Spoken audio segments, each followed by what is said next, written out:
శ్రీ చిలకలపూడి పాండురంగ దేవస్థానం తరఫున బ్రహ్మశ్రీ చాగాన్ కోటీశ్వర శిష్య శ్రీ భక్త రవితేజ గారు రేపు మంగళవారం మన చెరుకువాడ గ్రామంలో ఉన్న సుబ్రహ్మణ్య స్వామి దేవాలయానికి ఉదయం 10:30కి ప్రవచనం చెప్పడానికి వస్తున్నారు. ఆ సందర్భంగా 50 మంది భక్తులందరూ కూడా వచ్చి మన అమ్మవారి కాళీ ఉపాసకులు మరియు ప్రతి ఒక్కరూ కూడా వచ్చి ఆ ప్రవచనాన్ని విని జయప్రదం చేయవలసిందిగా మనవి.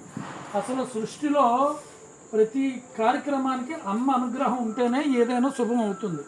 అమ్మ అంటే సాక్షాత్తు కాళీమాత. ఆ కాళీమాత వల్ల ప్రతి ఒక్కరు ఈ రోజుల్లో ఆనందకరంగా సుఖ సంతోషాలతో సుఖ సౌభాగ్యాలతో ఉండాలన్న అమ్మ కరుణ కటాక్షం ఉండాలి.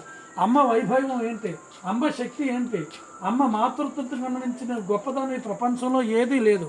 ఆ మాతృత్వ తాలూకు విలువ సాక్షాత్తు జగదాంబ తల్లైన ఆ పార్వతీమాత తాలూకు శక్తిని ప్రవచనం ద్వారా గురుగారు వివరిస్తారు. కాబట్టి ప్రతి ఒక్కరు కూడా రేపు మంగళవారం మన చెరుకువాడ గ్రామంలో ఉన్న సుబ్రహ్మణ్య దేవాలయానికి ఉదయం 10:30కి పాండురంగ దేవస్థాన ఆచార్యులు చాగాన్ కోటేశ్వర శిష్యులు ప్రవచనం చెప్పడానికి వస్తున్నారు. కాబట్టి 50 మంది భక్తులందరూ కూడా రావాల్సిందిగా మనకు.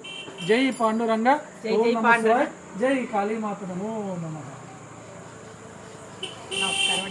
మాకు సుకృతం ఇది. మీరు ఇలా వస్తున్నారు అంటే మా అమ్మవారు మీరు అన్నారు చూడండి, అమ్మ ఇలా పిలిచినట్టు అనిపించిందని మా అమ్మ వాళ్ళ అలా అమ్మవారు అలా పిలిచి రప్పించుకుంటారండి. ఎందుకంటే మాకు నంబూరు ఆశ్రమంలో మీరు ఎప్పుడైనా రాలేదా మా అమ్మవారికి? కాళీ ఉపాసకులు ఆవిడ యోగిని చంద్రకళ మాత వినే ఉంటారండి. ఆవిడ లావుగా ఉంటారు చూడండి. నంబూరు ఆశ్రమం ఈ అమ్మవారి ఉపాసకులు.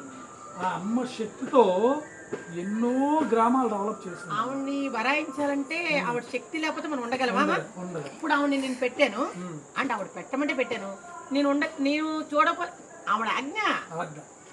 నేను సేవకురాలను మాత్రమేనండి అమ్మకి. ఆవిడకి సేవకురాలను మాత్రమే.